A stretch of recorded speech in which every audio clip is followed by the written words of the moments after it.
On this episode of O'Fallon Matters, see how O'Fallon police officers are giving back to a special cause close to their hearts. Learn how you can honor veterans from St. Charles County, and find out about summer road projects taking place in the city. All this and more next on O'Fallon Matters.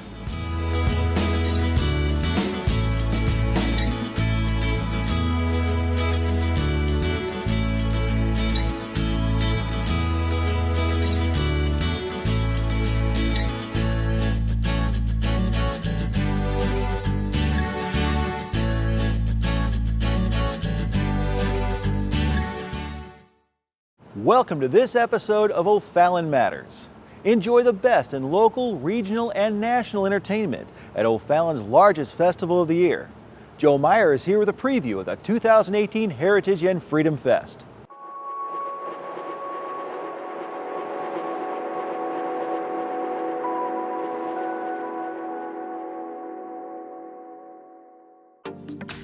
Heritage and freedom, two words that mean so much to the O'Fallon community. And on America's birthday, we celebrate our heritage and freedom with the biggest and best 4th of July festival in the area. If you want to be thrilled by an expansive carnival in Midway, rocked by national entertainers, and dazzled by the brightest fireworks in St. Charles County, you know O'Fallon's Heritage and Freedom Fest is the place to be. As usual, the Heritage and Freedom Fest takes place on July 2nd through 4th. This year's musical acts include a mix of contemporary country and good old rock and roll. This celebration is 3 days packed full of festival fun, and on July 4th, the fair kicks off its final day with our famous Heritage and Freedom Fest parade. This year's parade theme is America Through the Ages. The parade draws crowds of thousands proudly dressed in red, white, and blue and cheering for the patriotic parade entries, vying for cash prizes and trophies. The parade starts at 9:30 a.m. at the corner of Main and 3rd Street. Once you've enjoyed our parade, you can sit back, relax, and watch a sideshow. The Major League Circus Show comes to the Heritage and Freedom Fest with the ultimate tribute to the great game of baseball, combining acrobats, juggling, and one-of-a-kind circus stunts into a grand slam of family-friendly fun. Once you watch this great show, you'll want to head over and check out the Carnival in Midway. With more than 13 rides, there's something for everyone. Test your skills at the fun and challenging games on the Midway, or sample the delicious festival food. Then, after your last trip on the Ferris wheel and you've tested your luck on that final game on the Midway, fairgoers are invited to settle in for a night of incredible rock music entertainment. But what's a 4th of July celebration without fireworks? The Heritage and Freedom Fest puts on 2 stunning shows on the 3rd and 4th that will have audiences oohing and eyeing the whole time. The Jet and Dusty Milky O'Fallon fireworks display takes place at 10:15 on July 3rd and 9:30 p.m. on July 4th. So round up the family, find a patch of grass, and get ready to be amazed. From all the rides and games, to the incredible free entertainment, to the stunning fireworks spectacular, this will be a festival to remember. And if you would like more information on everything that's going on this year at the Heritage and Freedom Fest, you can visit heritageandfreedomfest.com.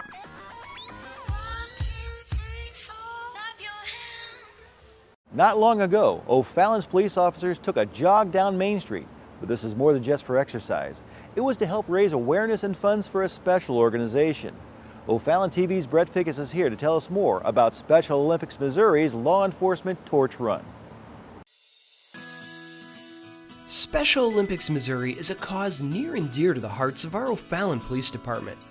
On behalf of this worthy organization and the nearly 4 million athletes it supports, our officers have participated in a number of fundraisers, like the Polar Plunge, where participants voluntarily dress up in goofy costumes and dive into an ice-cold lake. And a short while ago, our officers were involved in another important fundraiser, as they laced up their running shoes and took a jog down Highway K as part of the 2018 Law Enforcement Torch Run. This is our way of giving back to Special Olympics. We love being at this event. We love supporting them through the torch run. And this is a visual way for us to share our love for them through the community and raise awareness. We're so excited to be here and support them today. After meeting up at the North Main McDonald's for a group photo with one of their corporate donors, our cops took the torch from runners representing St. Charles County and headed off on their route down Main Street. It might have been a grueling journey in the summer heat, but the money raised went to a cause our officers love. I mean, it's just a fantastic way to give back to the community, the kids. I mean, ultimately, that's why we do this job, is to give back to our community. I've been involved with Special Olympics since I was in high school volunteering, so I just continue that. I've done it every year since I've been here. I think this is my 4th year in a row doing the torch run. The first leg of the torch run concluded at the Mexico Loop Road Shop and Save, one of Special Olympics Missouri's biggest partners. After a well-deserved break to meet with the community, they headed out to finish up their portion of the run. Last year, Missouri ranked 7th in the world in funds raised for Special Olympics, and our officers don't show any sign of slowing down. To see the support that law enforcement provides to our athletes and to our mission, it's overwhelming some days, and especially on a day like today when you have law enforcement from all over the St. Louis area, to include O'Fallon here, running on behalf of our athletes to just spread the word about our mission and just be a part of our community in such a positive way. It's just such a blessing.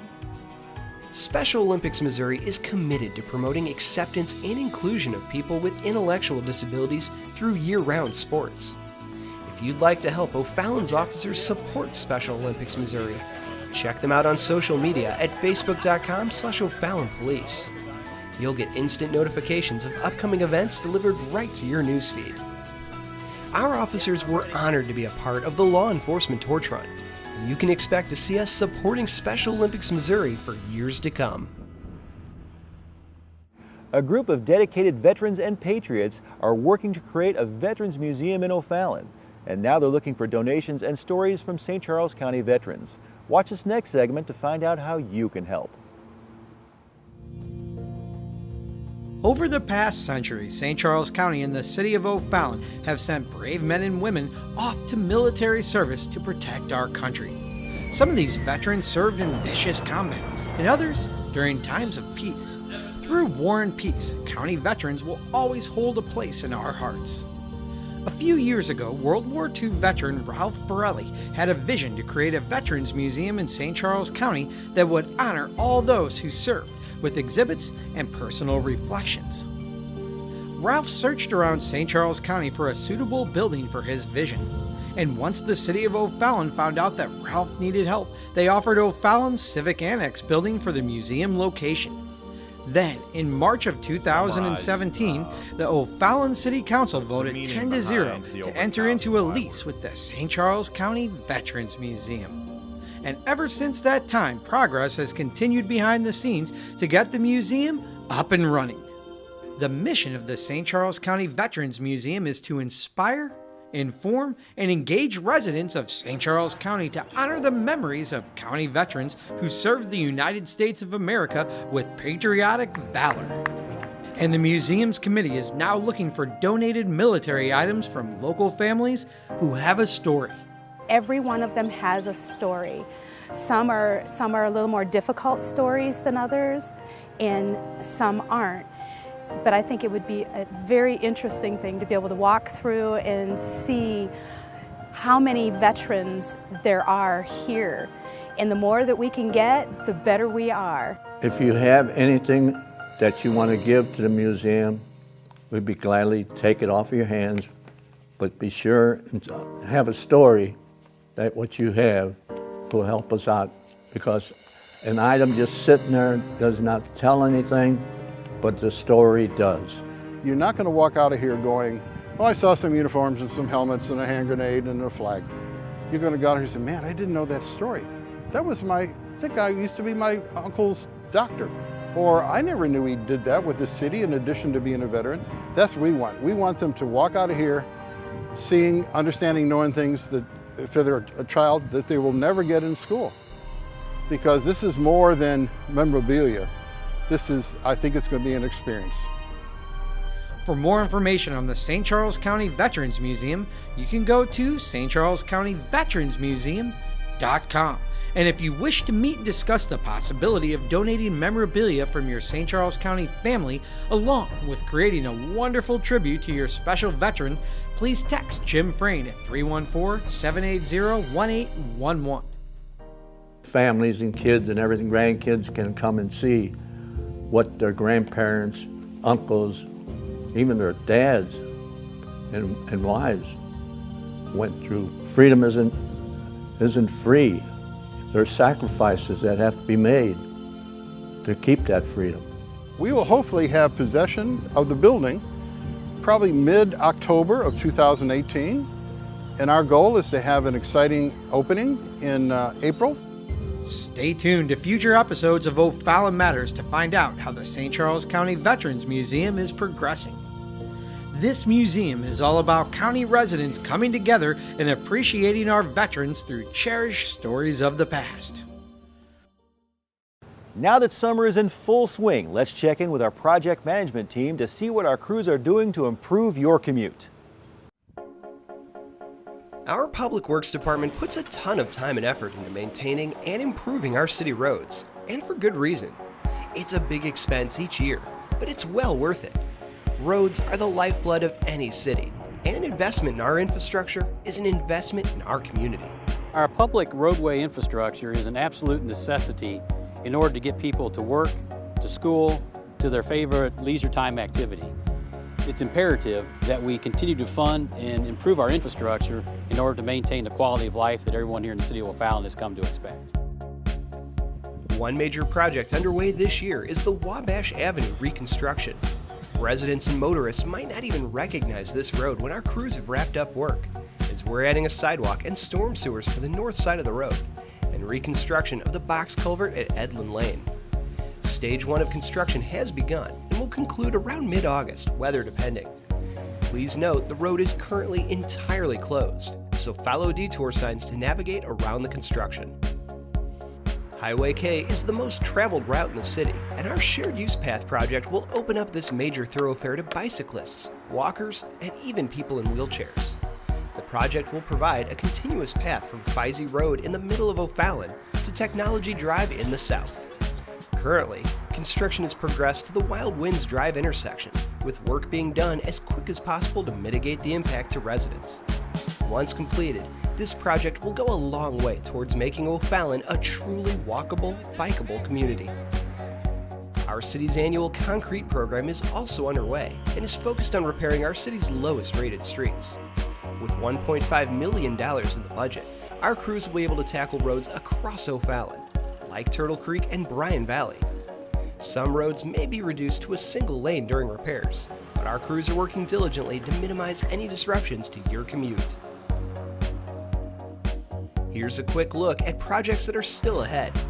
The city is in the process of acquiring parcels necessary for the resurfacing and repair of Mexico Road between Barrington Drive and Highway K. This project will also add a 10-foot wide ADA-compliant sidewalk along the south side of Mexico, a welcome addition for residents who live along this major road.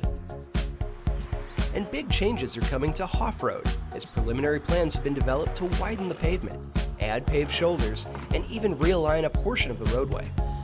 These changes will extend from West Terra Lane to Progress West Lane, and will make the roads much safer for the heavy vehicles that travel down this thoroughfare every day.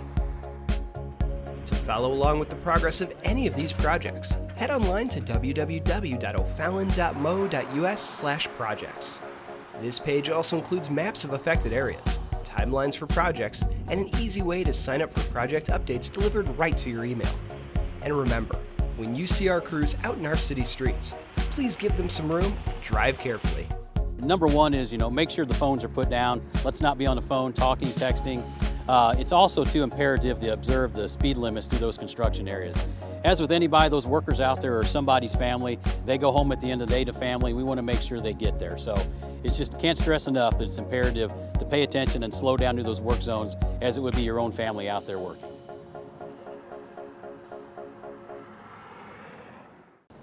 Our next story follows St. Charles County's first responders as they suit up for mass casualty hazmat training exercises. Let's take you straight into the training with Joe Meyer.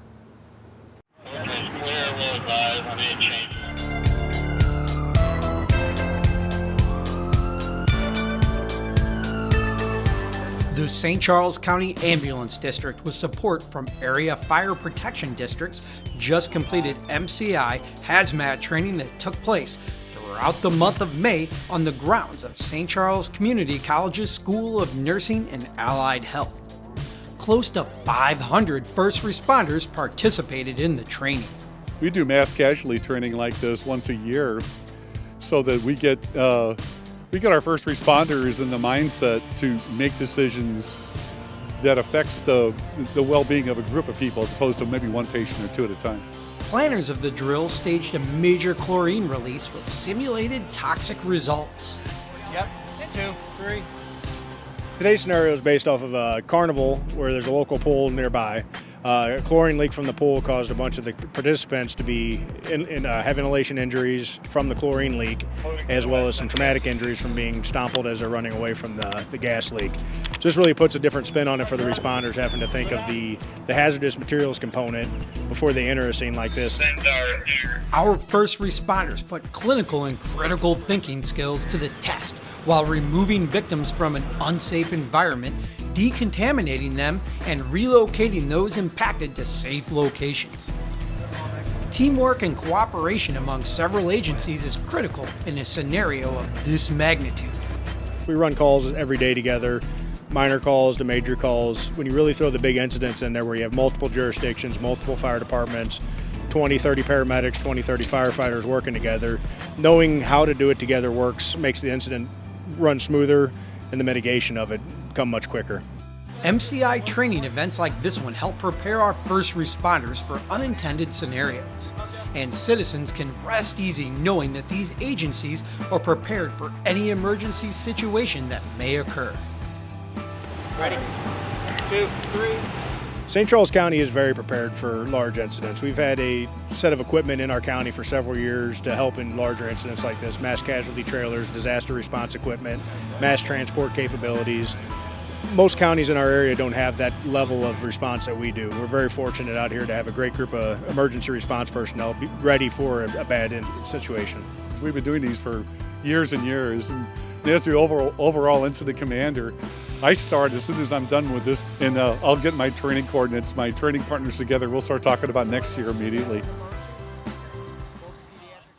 O'Fallon's Finest recently held an accelerated police academy, but it wasn't for aspiring law enforcement officers. Instead, it allowed O'Fallon residents to step into the shoes of our police force.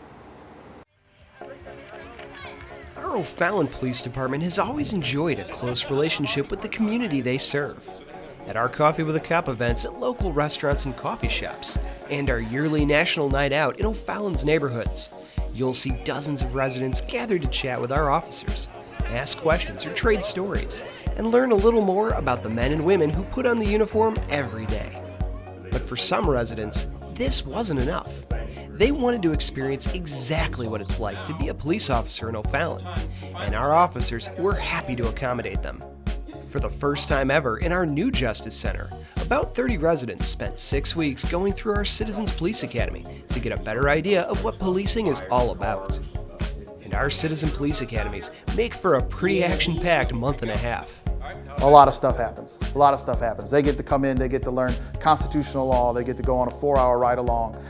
Next week we're going to the gun range. Tonight they're doing the virtual reality system, which is our lifelike system that they get to experience our officers when we train them how to shoot and don't shoot. They get CPR certified when they get done with this class. They can come out, they can go to their employers and they say, hey, I've been to a Red Cross certified class. For a lot of people, their knowledge of criminal justice and forensic science comes from TV shows like Law & Order or CSI. One of the goals of the Citizens Police Academy is to present a realistic, unbiased view of what officers do on a daily basis. And from the very first session, when they were welcomed by our Chief of Police, participants were treated like real Police Academy recruits. You're going to get the same information and classes that a recruit does in the police academy. The only difference is they get hours and hours of it. You're going to get an overview of it, but you're going to see some of the same things that they're taught in the police academy. There are a lot of facets to being a police officer. Participants in our Citizens Police Academy got to experience them all with guest instructors and hands-on learning opportunities. During the academy, They learned about drugs of abuse from a former undercover cop, how crime scene investigations work, and what officers are looking for during traffic stops. Other sessions explained use of force scenarios and showed off our K-9 unit's capabilities. They even got to experience a scenario in our brand new Virtua simulator system and fire the real weaponry our officers carry in our indoor range, all the while getting instruction and feedback, just like they were real police officers in the making. You never let your finger off the trigger either, and that's a good thing. That's what we tell the police officers too. Over the course of the Citizens Police Academy, participants learned just about every aspect of law enforcement, and it definitely changed how they view police officers. I guess until you're put in that situation, and obviously being a trained officer is a little different than just going through a simulator, but until you're actually in that situation where you've got 15 different things going on around you all at once, and you've got to make that split-second decision, you don't realize how many things are actually going on. You're actually seeing firsthand what it's really like. It's not sitting in front of a TV set watching cops. I mean, you're right there, front line. It was a very memorable experience. I like the CPR part of it. I like the criminal investigation and also the simulator. I like the weapons and the challenge. The Citizens Police Academy is held once a year at the O'Fallon Justice Center, and citizens from all walks of life are welcome to attend. In today's media-driven world, it's all too easy to view law enforcement with suspicion or fear. And our dedicated police force is glad to have a tool like the Academy to educate residents about our police force and allow them to get to know the person behind the badge. Plus, it's just fun for our officers to meet the men and women they serve. Well, it's fun for me because I get to see the people that come in, and then I get to see their faces. They kind of get that aha moment where they're like, oh, so it's not like it is on CSI or MacGyver or whatever other cop show you like. They get to see what it really takes to be a police officer. We answer all their questions truthfully. We don't hold back any punches, so that's the satisfaction I get. It's something that really changes your view of police, and I think that these days it's more important than ever because the view of law enforcement is so askew. And you learn so much respect for these officers. You see how much they give to their communities and how much they love what they do. I'm glad for the opportunity to be able to take this class. The police officers, I think, have done a very good job of putting this together, or this department, and so I'm well impressed with it. Congratulations to all of our 2018 Citizens Police Academy graduates. If you're interested in joining next year's Academy, consider following our police department on Facebook, where you'll get notifications and updates about all of our upcoming events delivered right to your newsfeed. If you have a question about a topic involving law enforcement, or if you just want to get to know our officers better, we'd love to see you at any of our community events.